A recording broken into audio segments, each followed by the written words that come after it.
50 கோடி 100 கோடி கொண்டு இவர் வீட்டு அவுட் ஹவுஸில் இவருக்கு தெரியாமல் வச்சுட்டு போயிருக்காங்க. ஒரு ஜட்ஜி வீட்டு வாசலில் பார்த்தீங்கன்னா 24 hours செக்யூரிட்டி, ஹை செக்யூரிட்டி. ஓனரே வந்து சம்பளம், டிரான்ஸ்போர்ட்டு எல்லாத்தையும் கொடுத்து அனுப்பிச்சு இங்கே போராட்டம் நடத்துங்கன்னு சொல்லியிருக்காரு. அவங்க வந்த நாளே அது வாபஸ் வாங்கப்படுறதால மோடி அரசை கவிழ்க்கு இதெல்லாம் வேலை பார்க்குறாங்க. அது எப்படிங்க லாரியில் வந்து பூரா ஒரே மாதிரி சீரமைக்கப்பட்ட கற்கள் வந்துச்சு? ஆமாம், அதாவது வேறு வேறு சைஸில் இல்லை, ஒரே மாதிரி. அதே மாதிரி தான் யோகி ஆதித்யநாத் பார்த்தீங்கன்னா உத்தரப்பிரதேசத்துலேயும் அவருடைய தங்கச்சி பொட்டி கடை வச்சுருக்காங்க. அவங்கள்ட்ட போய் கேட்டபோது என்ன சொன்னாங்க, ஏங்க நீங்கள் சூப்பர் மார்க்கெட்டை மாற்றலாம். அப்போது மோடி அவர்கள் இருந்தால், மோடியுடைய ஆட்சி இருந்தால் இந்தியா வலுப்பெற்றுவிடும், இந்திய மக்களுக்கு நன்மை வந்துவிடும்.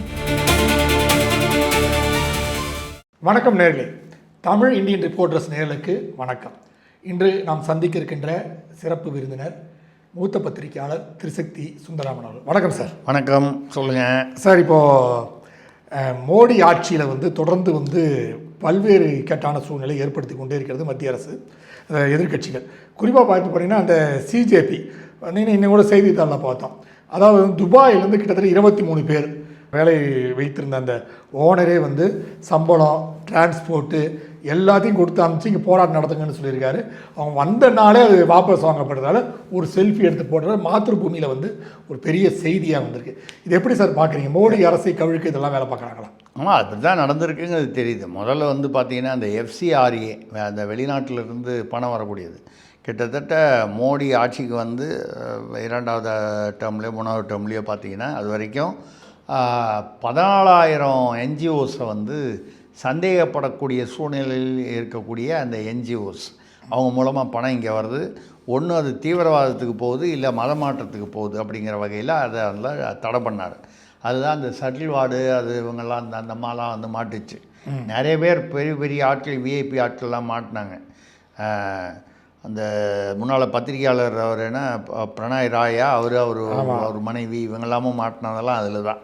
ஏன்னா வெளிநாட்டிலேருந்து 1000 கோடிகளில் வந்திருக்கு பணம்னா பத்திரிகை நடத்துறதுக்கு எதுக்கு 1000 கோடி இல்லைண்டா அது அவன் ஏன் உனக்கு அனுப்பணும், தங்க பிளேட்டில் வச்சு பண்ண போகிறேங்க. ஆமாம், அது மாதிரி வந்து இதெல்லாம் வந்துச்சு. இப்போ அதை இன்னும் டைட் பண்ணி FCRAவை அமெண்ட் பண்ணி கொண்டு வராங்க. ஆமாம், இது வரக்கூடாது அப்படிங்கிறதுக்காக தான் இந்த கரப்பாம்பூச்சி வந்ததுக்கு காரணமே. கரப்பாம்பூச்சியுடைய இது காரணம் இதுதான். ஏன்னு கேட்டால் அந்த திப்கே யாருன்னு பார்த்தீங்கன்னா 3 வருஷத்துக்கு முன்னால் தான் யூஎஸில் போய் படிக்கிறார். ஆமாம், ஆம் ஆத்மியோட செய்தி தொடர்பாளர், ஆம் ஆத்மியில் இருந்தவர். ஆக இந்த சம்மந்தப்பட்ட இதில் தான் இருக்கார். அதே மாதிரி பஞ்சாபில் வந்து இப்போ ஒரு 2-3 மாதத்துக்கு முன்னால் கிட்டத்தட்ட 5 பரீட்சைகளுக்கு எல்லாமே நம்ம TNPSCன்னு சொல்கிற மாதிரி ஒன்று ஹெல்த்து ஆஃபீஸர்ஸு, வேளாண்மை அதிகாரிகள், இந்த மாதிரி ஒரு 5 லீக் ஆச்சு. எல்லாமே ஒரு 2 மாதம் 4 மாதம் 5 மாதம், ஒரு சமயம் ஒரு 6 மாதத்துக்குள்ளே ஒரு போராட்டமும் இல்லை. என் பஞ்சாப் வந்து இந்தியாவில் இல்லையா? 2வது தேசிய அரசு மட்டும்தானா? ஏன் மாநில அரசுகளில் வந்தால் வரக்கூடாதா? ஏன் கணக்கு பார்த்துருப்பீங்க, வலைதளங்கள்லாம் வந்திருக்கு. வந்து அதாவது காங்கிரஸ் ஆட்சியில் மட்டும் 13 இடத்துல நடந்திருக்கு, 13 லீக் நடந்திருக்கு. இன்னும் ஒரு மாநில வாரியாக வந்து அங்கெல்லாம் ஒன்றும் போராட்டம் இல்லை, இங்கே மட்டும் போராட்டம். எப்போ போராட்டம்? லீக் ஆச்சு உடனே போராட்டம் பண்ணால் கூட உணர்வுபூர்வமான போராட்டம். கிட்டத்தட்ட 1 மாதம் கழிச்சு 2வது இது ரீநீட்டு வச்சு அதில் ஹெலிகாப்டர்லாம் வச்சு கொண்டு போய் அதை வந்து ஓரளவுக்கு ஸ்ட்ரிக்டாக பண்ணி நீட்டு முடிஞ்சு ரிசல்ட் வர நேரம் வருது. இப்போ திடீர்னு போராட்டம். இந்த போராட்டம் நடக்கும்போது பார்த்திங்கன்னா சம்மந்தமே இல்லாமல் கன்னியாஸ்திரிகள் இதற்கு ஆதரவு தெரிவித்து அவர்கள் ஊழலம் வந்தார். கன்னியாஸ்திரிகளுக்கும் நீட் தேர்வுக்கும் கசிவுக்கு தாளுக்கும் அந்த கசிவான விடைத்தாள வினாத்தாளுக்கு என்ன சம்மந்தம்? சரி, இது ஒரு பக்கம். இன்னொரு பக்கம் பார்த்திங்கன்னா நிஹாங் அப்படின்னு சொல்லக்கூடிய அந்த சீக்கியர்கள் அந்த வாளோடு இருக்காங்க. ஆமாம், இவங்க வந்து அதில் போராட்டத்தில் கலந்துக்கிறாங்க. இப்படியெல்லாம் கலந்துக்கும்போது இது வந்து வெறும் மாணவர்கள் போராட்டம் இல்லைன்னு எல்லாரும் சொல்கிறாங்க. 60 பேர் போராளிகள் வந்து அடிபட்டாங்க, அவங்க அது பண்ணாங்க போனாங்க வந்தாங்க. அது எப்படிங்க லாரியில் வந்து கூரா ஒரே மாதிரி சீரமைக்கப்பட்ட கற்கள் வந்துச்சு. ஆமாம், அதாவது வேறு சைஸில் இல்லை, ஒரே மாதிரி கூரா சீவப்பட்ட, அதாவது ஒரு ஃபேக்ட்ரியில் உருவாக்கின கற்கள், கிரானைட் ஃபேக்ட்ரி தான். அதிலேருந்து ரெடி பண்ணி வந்திருக்கு. அதில் வரும்போது பேக்லலாம் வேறு கல்லெல்லாம் ஏற்றிட்டு பசங்கள்லாம் வந்து எடுத்துகிட்டு வந்திருக்காங்க. இதெல்லாம் பண்ணவங்க யாருன்னு ஒரு 50 வயது மாணவர். யார் அவர்? மாணவர். ஒரு 50. அவர் என்ன சார் இப்போ 60 வயசு வரை நீட் எழுதலாம்ல, அதனால் அவர் மாணவர் தானே? இல்லை இப்போ ஜேஎன்யூலலாம் பார்த்தீங்கன்னா, இப்போ நீங்கள் ஒரு காலேஜில் போனீங்கன்னா 3 வருஷம் இல்லை 5 வருஷம் அந்த இதுனா நீங்கள் ஃபெயில் ஆகிட்டிங்கன்னா கூட அப்புறம் தனியாக தான் எக்ஸாம் தான் எழுதணும். ஆமாம், ஹாஸ்டலில் தங்க முடியாது. நீங்கள் ஹாஸ்டலில் தங்க முடியாது, காலேஜுக்கும் நீங்கள் ரோல்ஸ்லேயும் இருக்க மாட்டீங்க. ஆமாம், அது தனியாக எக்ஸாம் எழுதணும். ஆனால் ஜேஎன்யூ போன்ற 1-2 பல்கலைக்கழகங்கள் எப்படின்னா, நீங்கள் எத்தனை வருஷம் ஃபெயில் ஆனாலும் அங்கேயே இருக்கலாம். அங்கே ஃபீஸ் கட்டினீங்கன்னா காலேஜ்லேயும் இருக்கலாம், ஹாஸ்டல்லையும் இருக்கலாம். நிறைய பேர் வந்து 19 வருஷமாக 20 வருஷமாலாம் இருக்கான். அவன் வேணும்ன்ட்டே ஃபெயில் ஆகிறான். என்னென்னா அந்த மாணவர் அணியிலேருந்து கலாட்டா பண்ணணுங்கிறதுக்காகவே அவனை வச்சுருக்காங்க. தேச விரோத அமைப்புகள்லாம் உள்ளே இருக்குது. அது அந்த கண்ணையா குமார் அது இதெல்லாம் வந்து அந்த வகையில் தான் வந்தது. ஸோ இந்த மாதிரி ஆட்கள் வச்சு தான் இது பண்ணாங்கன்னு. இந்த திப்கே வந்து இப்போ எப்படி வந்து பணமெல்லாம் வந்து அவருக்கு வந்தது, அவர் சாதாரண குடும்பத்துலேருந்து வந்தவர் வந்து அவ்வளவு கோடி ரூபாய் செலவு, எனக்கு ஸ்காலர்ஷிப் வந்திருக்குன்னு காமிக்கிறாரு. ஸ்காலர்ஷிப் வந்து இவர் செலவழித்த பணத்தை, ஃபீஸ் கட்டுற பணத்தில் 20% 25%. பாக்கி 75% அவங்க அப்பா அம்மாவை கேட்டால் நாங்கள் நடுத்துற வர்க்கம், எங்களுக்கு பணம் இல்லை, ஆமாம், தெரியாது, எங்கள்கிட்ட பணம் கிடையாது. இப்போ இவருக்கு எங்கேருந்து வந்தது இதெல்லாம் இப்போ வாட்ச் பண்ணுறாங்க. இந்த சௌரவ் தாஸ்ன்னு ஒருத்தர் கூட 2வதாக இருக்கார். அவருடைய நடவடிக்கைகளும் பல நிழலான நடவடிக்கைகள்ங்கிறது தெரியுது. இப்போ பார்த்தீங்கன்னா அவங்க சிக்கியிருக்கிறது என்னென்னா, ஒரு தார்மீக ரீதியான சிக்கல். ஜார்க்கண்ட் மாநிலம் எதிர்கட்சி ஆளும் சோரன் அவங்க குடும்பம். ஆமாம், அங்கே வந்து ஏதோ லீக் ஆகிடுச்சு, ஏதோ ஒரு இந்த அரசு பரீட்சை. ஆமாம், தேர்வு. அது லீக் ஆனவுடனே அங்கே வந்து அங்கே உள்ள எதிர்கட்சிகள் பாஜக உட்பட, காங்கிரஸும் சேர்த்து, காங்கிரஸ் பாஜக இன்னும் மற்ற கட்சிகள்லாம் இருக்கும், அகாலிதால் இருக்கும், கொஞ்சம் மற்ற லோக்கல் கட்சிகள்லாம் இருக்கும். இவங்கெல்லாம் ஏதோ போராட்டம் பண்ணாங்க. இவங்க யாருமே அங்கே போகல. தீப்கேவோ சௌரவ் தாஸோ இவங்க யாருமே அங்கே போகல. அதே மாதிரி போராட்டத்துக்கு ஆதரவு தெரிவிச்சுட்டுமே, இங்கே மட்டும் ஆதரவு, அங்கே போய் நேராக போய் உட்காந்துருந்தீங்க. இந்த இது முடிஞ்சது இல்லை, அந்த அன்றைக்கி போராட்டம் வாபஸ்ன்னு சொல்லி இவர் கூப்பிட்டு ஜிதேந்திர அவர் அமைச்சர் அவரெல்லாம் கூப்பிட்டு ஜேபி நட்டா அவங்கெல்லாம் பேசி அது ஒரு வழியாக அதை முடிச்சு விட்டாங்க. சரி, எல்லாருக்கும் எஃப்ஐஆர் ஃபைல் பண்ணல, இது பண்ணுறோம் போகிறோம் வரோன்னு ஏதோ 2-3 நிபந்தனைகளை சொல்லி தர்மேந்திர பிரதான் நிச்சயம் பண்ணிட்டாங்க. ரைட்டு போனாங்களே, நேர காரில் எங்கே போனார் அவர் திப்கே வந்து கபில் சிபால் அவர்களை தான் பார்க்க போனார். 1 கோடி ரூபா கொடுத்தாரு. ஆமாம், இவர் பேரில் உள்ள மாணவர் அமைப்பு. 1 கோடி எப்படி வந்துச்சுன்னா 2 நாள் மட்டும் தான் கண்டுபிடிச்சேன். செந்தில் பாலாஜி வழக்குக்கு அவர் தான் ஆஜராகிருக்காரு. அப்போ இன்னும் மினிமம் 3 கோடி இல்லை வாங்கினதுலாம் ஒரு பர்சன்டேஜ் கொடுத்துருக்காரு. அப்படியா? இன்னொரு ரகசியம் உங்களுக்கு சொல்கிறேன், இது வரைக்கும் மற்ற எந்த நிகழ்வுலையும் சொல்லலை. ஒரு யஷ்வந்த் வர்மான்னு ஒருத்தர் மாட்டினார், ஞாபகம் இருக்கா? வீட்டில் பின்னால் அவுட் ஹவுஸில் வந்து ஏதோ 50 லட்சமோ 1 கோடி, அது ஏதோ 50 கோடி, சாரி, ஜீரோ மதிப்பில்லாமல் போச்சு. 50 கோடியோ 100 கோடியோ பணம் வந்து கரன்சி வச்சு அது தீப்பற்றிக்கிச்சு. அது வந்து கேட்டபோது நாங்கள் எல்லோரும் வீட்டிலேருந்து வெளியில் போயிருந்தோம், என் பொண்ணு மட்டும்தான் அங்கே இருந்தாங்க வீட்டில். பின்னால் அவுட் ஹவுஸில் தீப்பற்றி இருந்தது, அவங்களுக்கு தெரியாது. அங்கே அவுட் ஹவுஸில் யாரோ கொண்டு வந்து பணத்தை வச்சுருக்காங்க, தெரியாது நமக்கு. ஆமாம், நானும் என் ஒய்ஃபுக்கிட்ட சொல்லியிருக்கேன், இந்த வீட்டில் ஒரு ரூமை ஓரமாக வந்து காலியாகவே வெயி, யாராவது வைப்பாங்க, அந்த பக்கம் ஒரு என்ட்ரன்ஸ் இருக்குது, அது திறந்தே வெயி, யாராவது கொண்டு வந்து வைக்கலாமான்னு. எலியும் பெருச்சாலியும் தான் வருதே தவிர வேறு ஒன்றும் வரல. இதுதான் 50 கோடி 100 கோடி கொண்டு இவர் வீட்டு அவுட் ஹவுஸில் இவருக்கு தெரியாமல் வச்சுட்டு போயிருக்காங்க. ஒரு ஜட்ஜி வீட்டு வாசலில் பார்த்தீங்கன்னா 24 hours security, high security, highest security இருக்கும்.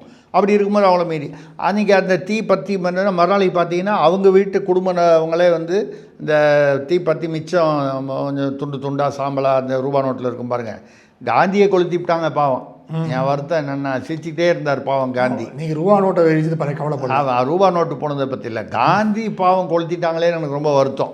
சரி, ரைட்டு, ராஜ்காட்டில் மட்டும்தான் வந்து நீங்கள் அங்கே வந்து ராஜ்காட்டில் புதைச்சிட்டீங்க, அவர் கொளுத்தணும்னு ஒரு ஆசைப்பட்டு யாரோ கொளுத்திட்டாங்க. சரி, அதை கொண்டு போய் வந்து கொட்டியிருக்காங்க. தூய்மை பணியாளர்கள்லாம் அதை வந்து சாட்சி சொல்கிறான். இத்தனை நடந்ததுக்கப்புறமும் அப்போ வந்து சந்திரசூடுன்னு அவர் வந்து தலைமை நீதிபதியாக இருந்தார். அவர்கிட்ட கேஸ் கொண்டு போனாங்க, எஃப்ஐஆர் போனோன்னா போட முடியாதுன்ட்டார்.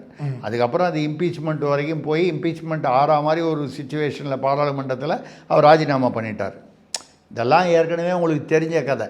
ஆமாம், உங்களுக்கு தெரியாத கதை என்னென்னா, இந்த பணம் எப்படி வந்துச்சுன்னா இந்த 50-100 கோடி அண்ணன் செந்தில் பாலாஜி வகைரால வந்து அந்த வழக்கு நடந்தபோது எங்கேயோ மேலே கொடுத்த பணம், நம்ம பேர் சொல்லக்கூடாது, அவதூறு வழக்கு வந்துடும். ஆமாம். அதனால் வந்து உச்சத்தில் கொண்டு போய் எங்கேயோ கொடுத்தது.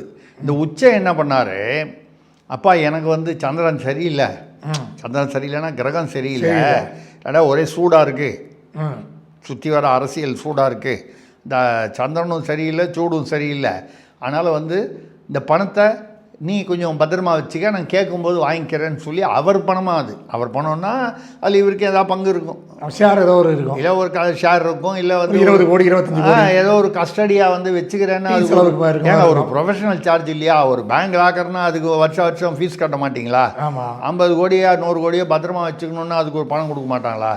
வச்சுருந்தாங்க. இது வந்த உடனே அவர் பேரில் எஃப்ஐஆர் போடணுன்னா அந்த யஷ்வந்த் வர்மா சொல்லிட்டாரான், என் பேர்லையா போட்டால் அவ்வளோ எங்கேருந்து வந்துச்சு யார் பணம்னு சொல்லிடுவேன், என் பேரில் மட்டும் எஃப்ஐஆர் விழுந்தது, ஒருத்தன் பாக்கி இல்லாமல் எவன்லாம் வாங்கினீங்கன்னு எல்லோரும் உங்கள் பேர் தலைவரை, உங்கள் பேரில் தலைவர் யாருன்னு உங்களுக்கு புரியும், அதை சொல்லிட்டாங்க, எஃப்ஐஆர் போடலை. அப்போ செந்தில் பாலாஜி வந்து பணம் எங்கெல்லாம் போகுது பாருங்க, பாதாளத்தை தாண்டியாக போயிருக்குது, பாதாளத்தை தாண்டி போயிடுச்சு. இது வந்து இந்த இந்த கரப்பாம்பூச்சி விஷயத்துலேயும் போயிருக்கு. இதில் ஒருத்தர் மாட்டியிருக்கார், ஜுனேதுன்னு ஒருத்தர், ஒரு சாதாரண வாடகை வீட்டில் இருக்கார். அவர் வந்து ஒரு நாளைக்கு 7000 பேருக்கு பிரியாணி போட்டிருக்காரு இந்த போராட்டத்தின் போது. அப்புறம் அது லிஸ்ட்டு போடுறாங்க அவர் என்னெல்லாம் வாங்கி கொடுத்தாருன்னு. 7000 பேருக்கு பிரியாணி, அப்புறம் வாழைப்பழம், தண்ணி பாட்டிலு, பிஸ்கெட்டு, இப்படி வந்து ஒரு நாளைக்கு 7000 பேருக்கு, இந்த மாதிரி பல நாளைக்கு.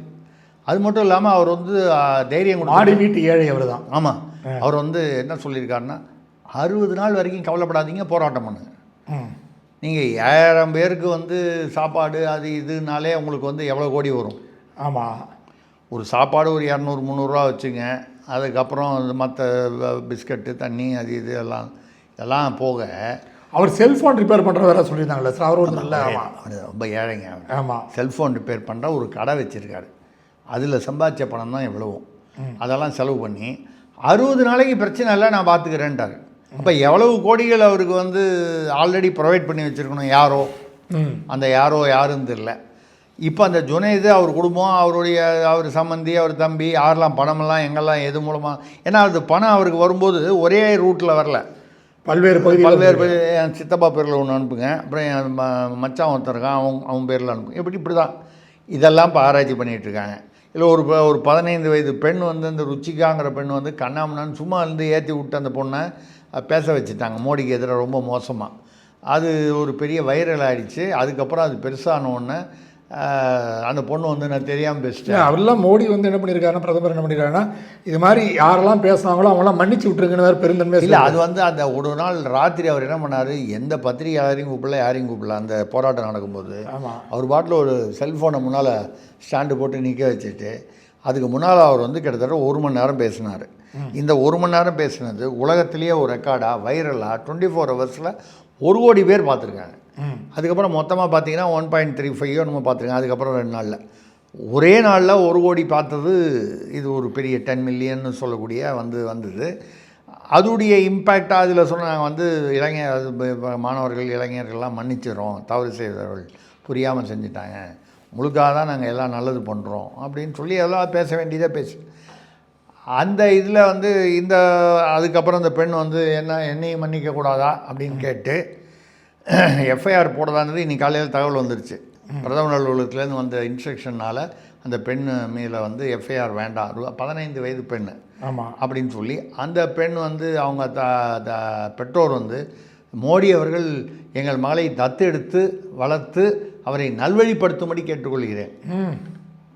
அவருக்கு வேலையே கிடையாது. அது மட்டும் இல்லை, நீங்கள் பேசுகிறதெல்லாம் பேசுவீங்க, இப்போ உங்களால் நல்வழிப்படுத்த முடியலையா? அப்படி பேசும்போது பேசக்கூடாதுன்னு சொல்கிற அளவுக்கு ஒன்று உங்கள் பேச்சை கேட்கலன்னு அர்த்தம், இல்லை நீங்கள் சொல்லலைன்னு அர்த்தம். நீங்கள் பண்ணதை பண்ணிவிடுவீங்க, அப்புறம் நீங்கள் பெற்று போட்டுருவீங்க, இப்படி எல்லாத்தையும் வளர்த்து போட்டுருவீங்க. மோடி வந்து ஒரு குழந்தை ஒரு பெண்ணையும், அதாவது பிரதமர் என்ற முறையில் அவருக்கு வந்து ஒரு நாட்டில் எல்லார் மக்கள் பேர்லேயும் ஒரு அபிமானம், அதற்கான ஆர்வம், கவலை எல்லாமே இருக்கும்.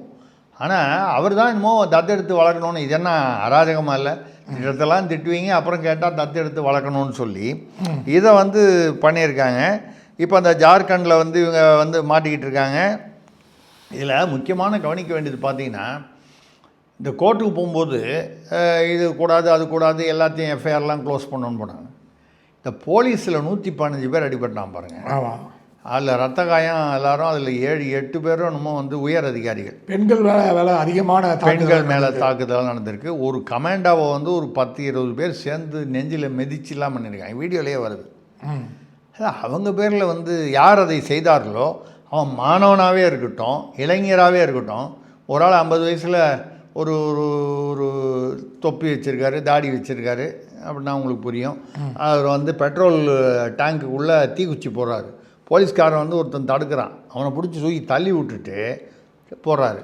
ஒரு மாணவரா இப்படிப்பட்டவர்கள் மீது இப்போவும் வந்து ஹிஸ்ட்ரி ஷீட்டர்ஸ் மீது வந்து நடவடிக்கை 4000 பேர்கிட்ட ட்ரேஸ் பண்ணியிருக்காங்கன்ற செய்தி வந்துச்சு கேமரா மூலமாக. ஏஐ அதான் ஏஐ ஃபேஸ் ரெக்கக்னிஷன் கேமரா மூலமாக ரெக்கக்னைஸ் பண்ணி பண்ணுறாங்க. இப்படி தான் பண்ணணும். ஏன்னா இந்த மாதிரி ஒரு இதில் இன்னொரு பெரிய தமாஷை என்னென்னா, இவ்வளோ கன்னியாஸ்திரிகள் அவங்களாம் அந்த சம்மந்தம் இல்லாமல் வராங்க, நிகாங் வராங்கன்னு ஒன்று. அந்த ஷம்பு பார்டர்னு இருக்குது பாருங்கள், இந்த அதாவது டெல்லிக்கும் பஞ்சாப் ஹரியானாவுக்கும் உள்ள அந்த பார்டர். அது அந்த பார்டரில் தான் வந்து இந்த விவசாய போராட்டம் நடந்துச்சு ஒரு வருஷம். ஆமாம். எவ்வளோ தான் வந்து கூப்பிட்டு பேசினாலும் அது வேணும்ன்ட்டே இதே மாதிரி விவசாயிகளை தவிர பாக்கி எல்லாரையும் உட்கார வச்சு கலாட்டா பண்ணாங்க. அந்த நான் கூட பேசியிருக்கேன் நிறையா. அந்த அவர்களெல்லாம் பஞ்சாப் விவசாயிகள் என்றால் அந்த வருடம் பஞ்சாபில் வந்து கோதுமை வந்து வழக்கத்திற்கு அதிகமாக விளைச்சல் இருந்தது. அப்படின்னா அங்கே போய் விவசாயம் பண்ணது யார்? எல்லா விவசாயிகளும் குடும்பத்தோடு இங்கே வந்து உட்காந்து டிராக்டரோடு உட்காந்து ஒரு வருஷமாக வீட்டுக்கே போகலன்னா அந்த அவனுடைய நிலத்தில் போய் விளைச்சல் அதிகமாக வந்தது யார்? அப்படின்னா உட்காந்தவன் பூரா புரோக்கரு, ட்ரேடரு, இல்லை வேறு யாரோ ஆட்கள். இந்த மாதிரி வந்து விவசாயிகள் என்ற பெயரில் இந்த ஷம்பு பார்டரில் நீட் போராட்டத்துக்கு ஆதரவு தெரிவிச்சிருக்காங்க. நீட்டுக்கு அவங்களுக்கு என்ன சம்மந்தம் இருக்குது? இன்றைக்கி கூட தமிழ்நாட்டில் பார்த்தீங்கன்னா பெரம்பலூர் மாவட்டத்தில் அங்கங்கே திருப்பூரில் பாருங்கள், ஒரு அது என்ன இடுவம்பாளையமாக என்னமோ ஒரு ஒரு ஒரு பள்ளிக்கூடம், அந்த ஒரு அரசு பள்ளிக்கூடம், அதில் 10 பேர் நீட்டில் தேர்வாயிருக்காங்க. அப்புறம் திருப்பூர் மாவட்டத்தில் மட்டும் 143 பேர் தேர்வாயிருக்காங்க. அதிகமாக வந்து அரசு பள்ளியிலேருந்து. இந்த நீட் தேர்வை ஒழிக்கணும்னு சொல்கிறவன் பூரா எல்லாம் மெடிக்கல் காலேஜ் வச்சுருக்கிறவன்ட்ட பணம் வாங்குகிற அரசியல்வாதிகள் இவங்க தான். தமிழ்நாட்டில் மட்டும் இல்லை, இந்தியா முழுக்க எல்லா மாநிலத்திலையும் மெடிக்கல் காலேஜ் இருக்குது. நேற்று ஒரு செய்தி, நம்ம ககன்தீப் பேடி, ககன்தீப் சிங் பேடி, அவர் வந்து ஏதோ கார்பரேஷனில் இருந்தார், எல்லா விதமான இதுலேயும் அதிமுக பீரியடில் இருந்தார், திமுக பீரியடில். அவர் வந்து அவர் சொந்த ஊர் பஞ்சாப், சர்தார்ஜி. அவர் வந்து 2 மெடிக்கல் காலேஜ் கட்டியிருக்காரு 500 கோடிக்கு. அவர் மனைவி பேரில் ஒரு கம்பெனி வச்சுருக்காரு. அவர் அவங்க மனைவிக்கு ஒரு ஒரு வியாபாரம் பண்ணுற உரிமை இல்லையா? ஆமாம், இல்லையா? அது பெண் உரிமையில் வேறு வரும் அது. ஆமாம். அதில் வந்து எங்கே ஆஃபீஸுனா, இவர் வீட்டில் வந்து ஒரே ஒரு ரூம் தனியாக இருக்குது. அந்த ரூம் தான் அந்த கம்பெனி ஆஃபீஸு. அந்த ஒரு ரூம் வச்சுக்கிட்டு அவங்க என்ன பண்ணுறாங்கன்னா ட்ரேடிங் பண்ணுறாங்க. வருஷத்துக்கு 300 கோடி ரூபா டர்ன் ஓவர். ஆனால் ஜிஎஸ்டியில் ரிஜிஸ்ட்ரேஷனே பண்ணல. ஜிஎஸ்டியில் ரிஜிஸ்ட்ரேஷனே கிடையாது. 20 லட்ச ரூபா டர்ன் ஓவர் இருந்தாலே பண்ணணும். ஆனால் 300 கோடி டர்ன் ஓவர் பண்ணுறவங்க பண்ணல. சரி, ஏதோ ட்ரேடிங்னா என்ன அர்த்தம்? வாங்கி விற்கிறது. ஒரு ஐட்டம் ஒரு 10 ரூபாய்க்கு வாங்கி, ஒரு பேனா இருக்குது, இது 10 ரூபாய்க்கு வாங்கி 12 ரூபாய்க்கு விற்கிறது தான். அவங்க எங்கேயோ வாங்கியிருக்காங்க. யாருக்கு விற்றுருக்காங்கன்னா தம்பிக்கு விற்றுருக்காங்க, தம்பியோட கம்பெனிக்கு, குடும்ப கம்பெனி. அப்போ வாங்கி விற்கிறது எல்லாமே ஒரு சும்மா ஒரு ஐவாஷ், கண் துடைப்பு. உண்மையிலேயே வாங்கினாங்களா விற்கிறாங்களா வெறும் பேப்பர் தான் கை மாறிச்சான், அதாவது கணக்குக்காக வந்ததான். 500 கோடியில் 1000 கோடி ரூபாய்க்கு ஒரு அதிகாரி பஞ்சாபிலேருந்து இங்கு பிழைப்பதற்காக தமிழ்நாடு கேடருக்கு வந்த ஒரு அதிகாரி. நம்ம வந்து அவங்கள ஒரு குறையாக சொல்லலை. வேறு மாநிலத்துலேருந்து இங்கே வந்து தமிழ் கற்றுக்கிட்டு இங்கே வந்து நிர்வாகம் அதிமுக பீரியட்லேயும் இருந்திருக்காரு, திமுக சுகாதாரத்துறையில் இருந்திருக்காரு, எல்லா துறையிலையும் இருந்திருக்காரு. 1000 கோடிக்கு வந்து இது வெளியில் வந்த இன்வெஸ்ட்மெண்ட்டு வராதது தெரியல. இந்த மாதிரி வந்து எத்தனை அதிகாரிகள் இருக்காங்க, எத்தனை அரசியல். இந்த அதிகாரிகளுக்கு பணம் எப்போ வருது? அரசியல்வாதிகளுக்கு வேணுங்கிற பணத்தை வாங்கி கொடுத்து தான் இவங்க பணம் நம்ம சம்பாதிக்க முடியும். இவங்க அரசியல்வாதிக்கு ஏதோ கொஞ்சம் தெரியாமல் சம்பாதிக்கலாமே தவிர முழுசாக அவங்கள விட்டுட்டு சம்பாதிக்க முடியாது.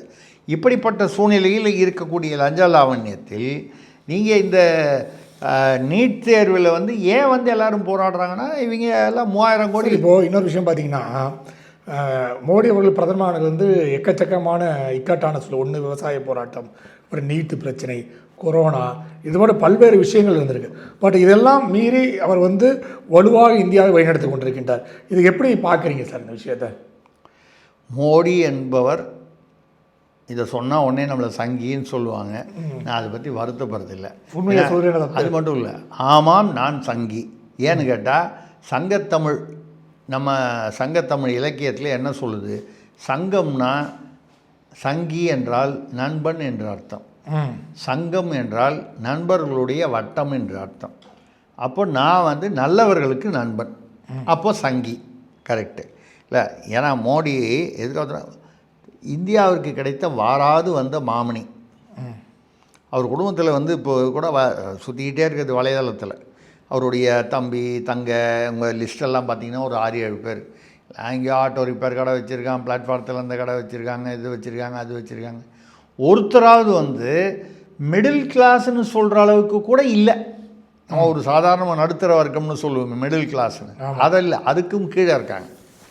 இது வரைக்கும் அவங்க யாராவது எங்கேயாவது பணம் சேர்த்துருக்காங்களா, நிலம் வாங்கியிருக்காங்களா, அவங்க பேரில் கம்பெனி ஆரம்பிச்சிருக்காங்களா, பண்ணியிருக்காங்க. இதே மாதிரி தான் யோகி ஆதித்யநாத் பார்த்திங்கன்னா உத்தரப்பிரதேசத்துலேயும் அவருடைய தங்கச்சி பொட்டி கடை வச்சுருக்காங்க. அவங்கள்ட்ட போய் கேட்டபோது என்ன சொன்னாங்க? ஏங்க நீங்கள் சூப்பர் மார்க்கெட்டை மாற்றலாம், உங்கள் அண்ணன் தான் முதலமைச்சர் இருக்காரு. ஆமாம், அதெல்லாம் பற்றி எனக்கு என்னங்க? அவர் முதலமைச்சராக இன்றைக்கி இருப்பார், நாளைக்கு இல்லாமல் இருப்பார். நான் பொட்டி கடை வச்சுருக்கேன், எனக்கு போதும். இல்லை பெருசாக நீங்கள் போய் அவரை பார்க்க மாட்டிங்களா? நான்லாம் பார்க்க மாட்டேன். அவர் 6 மாதத்துக்கு ஒரு தடவை கிராமத்துக்கு வந்தாருன்னா வந்து பார்த்துட்டு போவார், அவ்வளோதான். இது எப்படி இருக்குன்னா, லால் பகதூர் சாஸ்திரி இருக்கும்போது அவர் ரயில்வே அமைச்சராக இருந்தார் முதல்ல, அப்புறம் தான் வந்து பிரதமரானார். அவர் ரயில்வே அமைச்சராக இருக்கும்போது அவங்க அம்மா எங்கேயோ ஒரு ரயில்வே ஸ்டேஷனில் போய் படுத்துருக்காங்க. நைட்டு ட்ரெயினை விட்டுட்டாங்க, மறுநாள் காலையில் தான் ட்ரெயின். அவங்க பாட்டில் அந்த ஸ்டேஷன்லேயே அப்படியே ஒரு கையில் ஒரு கைப்பையை வச்சுட்டு படுத்துட்டாங்க. இந்த போலீஸ்காரெலாம் வந்து இங்கெல்லாம் படக்கூடாது அப்படின்னு சொல்லி விரட்டியிருக்கான். இல்லை நான் வந்து இது மாதிரி ட்ரெயினை விட்டுட்டேன், வயசாகி போச்சு, வெளியில் போகிறதுக்கு தங்கறதுக்கெலாம் எனக்கு காசு இல்லை, அதனால் இங்கே இப்போ காலையில் 4:30 மணிக்கு ட்ரெயின் போயிடுவேன். என்ன பண்ணுறீங்க? உங்கள் குடும்பம்லாம் எங்கே இருக்குது? உங்கள் பையன் என்ன பண்ணுறாரு? யார் புருஷன் இருக்காரா? இல்லை புருஷன் இல்லை. பையன் என்ன பண்ணுறாரு? ரயில்வேல என்ன பண்ணுறாரு? ரயில்வேல வேலை பார்க்குறான்னு சொல்லுவான், என்ன வேலை பார்க்குறான்னு எனக்கு தெரியாது. அப்படியா? அவர் பேர் என்ன? அவர் பேர் வந்து அவன் பேர் லால் பகதூர் சாஸ்திரி. எங்கே பேர் கேள்விப்பட்ட மாதிரி இருக்க? லால் பகதூர் சாஸ்திரின்னு ஒன்று டக்குன்னு அவன் வந்து ஏதோ ஒரு ஃபோட்டோ விட்டு அங்கேருந்து எடுத்து இவராண்ணா? ஆமாம், என் பையன்தான். இவர் ரயில்வே அமைச்சருங்க இந்தியாவுக்கே. அப்படியா? அப்படின்னா அது பெரிய பதவியாது. அவன் சொல்லிகிட்டே இருப்பான், இன்னும் ரயில்வேயில் வேலை பார்க்கன்னு சொல்லிகிட்டே இருப்பான். இது அவ்வளோ பெரிய பதவியாங்க. அடுத்த தடவை சரின்னு சொல்லி, அம்மா நீங்கள் உள்ளே போய் ஃபஸ்ட் கிளாஸ் வெயிட்டிங் ரூமில் போய் பண்ணுங்கள், ஏதோ சொல்லி பண்ணிட்டாங்க. அப்புறம் அடுத்த தடவை அவர் ஊருக்கு வரும்போது அவர்கிட்ட, ஏன்பா நீ ஏதோ பெரிய பதவின்னு சொல்கிறாங்களே, அது என்னப்பா அவ்வளோ பெரிய பதவி? அப்போ கூட அவங்களுக்கு வந்து ஒரு ரயில்வே அமைச்சர் இந்தியாவுக்கே.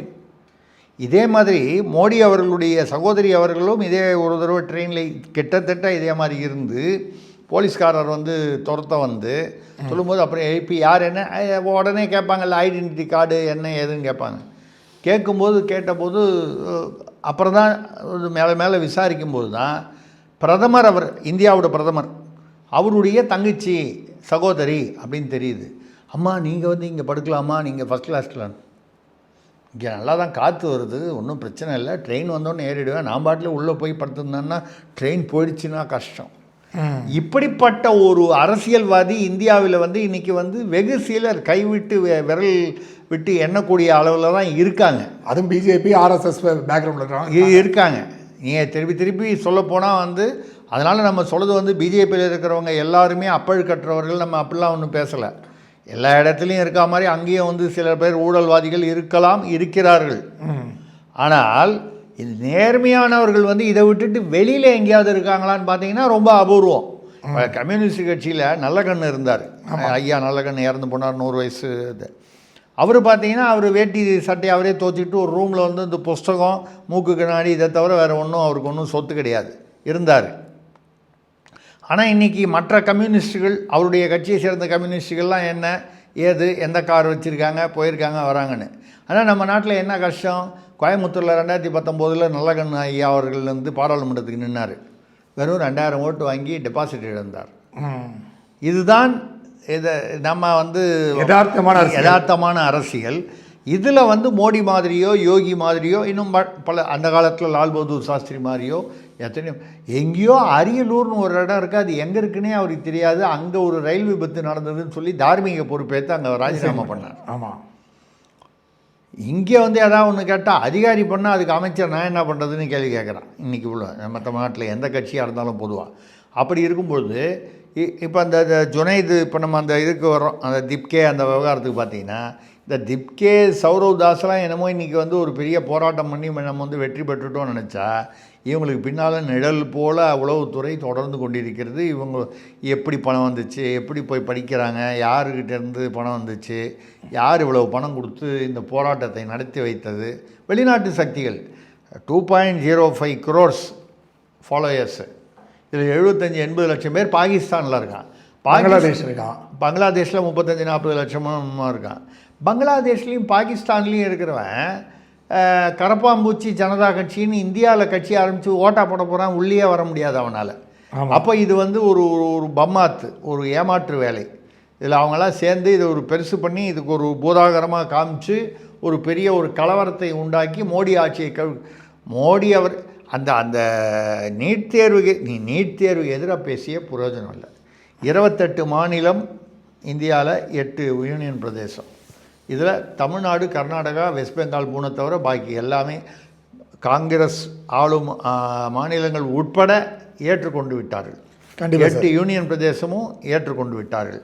வெஸ்ட் பெங்கால் இப்போ மறுபடியும் பிஜேபிக்கு வந்துடுச்சு. அப்போ தமிழ்நாடு, கர்நாடகாவை தவிர பாக்கி எல்லோரும் ஏற்றுக்கிட்டாங்க.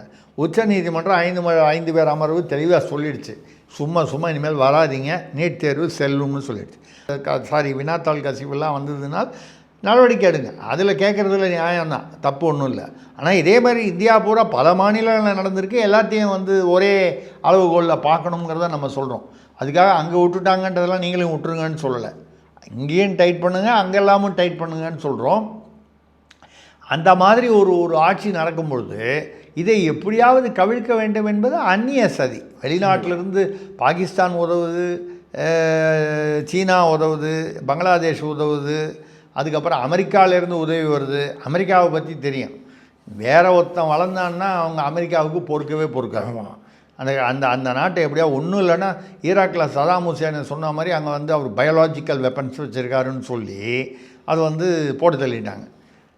இப்போ ஸ்பெயின் பிரதமர் வந்து கேட்டிருக்காரு, அன்றைக்கே ஏமாற்றிட்டாங்க அமெரிக்காவில், ஈராக்கில் வந்து பயாலாஜிக்கல் வெப்பன்ஸ் எல்லாம் இருக்குதுன்னு சொல்லி போர் தொடுக்கும்போது ஐரோப்பா முழுக்க அமெரிக்காவோட கூட நின்றுச்சு, ஈராக்கை போட்டு தள்ளி சதாம் ஹுசேனை அதான் இது பண்ணிட்டாங்க, எக்ஸிக்யூட் பண்ணி கொலை பண்ணிட்டாங்க, எல்லாம் பண்ணாங்க. கடைசி வரைக்கும் ஒரு ஆயுதம் கூட கிடைக்கல, பயாலாஜிக்கல் வெப்பன். இப்படி என்று அந்த அதாவது சர்வதேச அரசியல் அப்படி போயிட்டுருக்கு. இந்த சர்வதேச அரசியலில் மோடி வந்து இன்றைக்கு வந்து ஒரு தவிர்க்க முடியாத சக்தியாக திகழ்கிறார். நல்லா ஞாபகப்படுத்தி பாருங்கள், இந்த காங்கிரஸில் மணிசங்கர் ஐயர், அப்புறம் இன்னொருத்தர் இந்த சல்மான் குர்ஷித்துன்னு 2 பேர், இவங்க 2 பேர் பாகிஸ்தானுக்கு போனாங்க. எதுக்காக போனாங்க, எதுக்கு போனாங்கன்னு தேவையில்லை, பட் போனாங்க. ராகுல் காந்தி கூட அவங்க அம்மாவோட சீனாவுக்கு போயிட்டு வந்து ஏதோ ரகசியமாக கைத்தெல்லாம் போட்டு வந்தார் போய், எல்லாருக்கும் அப்புறம் தான் தெரிஞ்சது. அது மாதிரி போயிட்டு வந்தபோது என்ன கேட்டுக்கிட்டார் பாகிஸ்தான் அரசை, நீங்கள் என்ன பண்ணுவீங்களோ தெரியாது மோடி அரசை, இதை 2வது டேர்மில் என்ன பண்ணுவீங்களோ தெரியாது மோடி அரசை கவிழ்க்கணும், மோடி இருக்கக்கூடாது. நீங்கள் அதை அரசியல்னு எடுத்துக்கலாம், வேறு விதமாகவும் எடுத்துக்கலாம். இப்படி வந்து பேசிட்டு வந்து அது மிகப்பெரிய சர்ச்சையாச்சு. அப்போது மோடி அவர்கள் இருந்தால், மோடியுடைய ஆட்சி இருந்தால் இந்தியா வலுப்பெற்றுவிடும், இந்திய மக்களுக்கு நன்மை வந்துவிடும், இந்தியா உருப்பட்டு விடும். அது உருப்பட்டு விடக்கூடாது என்பதில் யார் வந்து ரொம்ப தீவிரமாக இருக்கார்? காங்கிரஸ் இருக்கிறது. ஏன்னா காங்கிரஸுங்கிறது நம்ம சொல்கிறது வந்து அது வந்து இந்தியாவே இல்லை, அது ஒரு இத்தாலிய குடும்பம். அது கண்டிப்பாக சார். இல்லை, அதை விட முக்கியமாக அது ஒரு வரி சொல்லி முடிச்சிடுறேன். காங்கிரஸ் சுதந்திரத்தை வாங்கி கொடுத்த கட்சி, காங்கிரஸ் சுதந்திர கால கட்சி. காங்கிரஸை நிர்மாணித்தவர் யார் சொல்லுங்க பாப்போம். இதை சொல்லுங்கள், நான் முடிச்சிடுறேன். வெள்ளைக்காரர், ஒரு ஃபாரினர். யார் அவர்? பேர் பார்த்தா பார்க்கணும். ஆமாம், பார்க்கணும். நான் பார்க்காம சொல்கிறேன். ஆலன் ஆக்டேவியன் ஹியூம் என்கிற ஒரு வெள்ளைக்காரர் இந்தியர்களுக்காக ஒரு கட்சியை இந்தியாவில் வந்து அவர் நிர்மாணித்த கட்சி தான் காங்கிரஸ் கட்சி. இப்போ உங்களுக்கு புரியும்னு நினைக்கிறேன் கண்டிப்பாக நம்ம என்ன சொல்ல வர்றோம்னு. ஆமாம். ஸோ உங்கள் நேரத்தை ஒதுக்கி பேட்டலுக்கு மிக்க மகிழ்ச்சி. நன்றி சார். நன்றி, வணக்கம். நேரில் மீண்டும் அடுத்த நிகழ்ச்சி சந்திப்போம். அளவு நன்றி, வணக்கம்.